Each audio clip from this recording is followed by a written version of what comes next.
Pagbebenta ng pritong ararawan o fried kamaru. Naimas na ito yan. Pinagkakakitaan ng mag-asawa sa Dingras, Ilocos Norte. Tunghayan sa ulat ni Gab de Luna.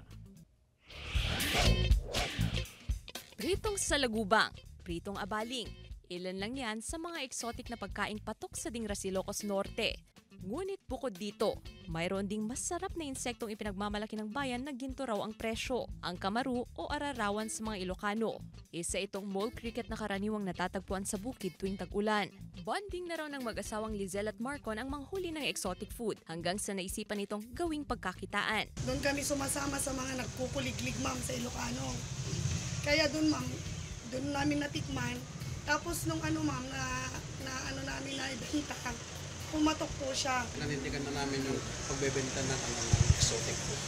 Hindi raw aakalain ng mag-asawa na ang pagbebenta ng exotic food ang magpapalago ng kanilang negosyo. Mula sa pagbebenta online hanggang sa magkaroon ng sariling tindahan.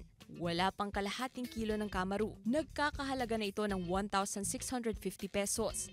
Maging ang mga anak ng mag-asawa, nakahiligan na rin ng pagkain ng exotic food. Masarap.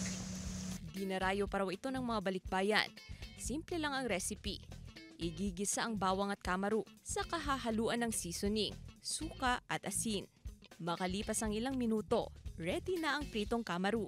Ararawan, the best exotic food of Ilocano.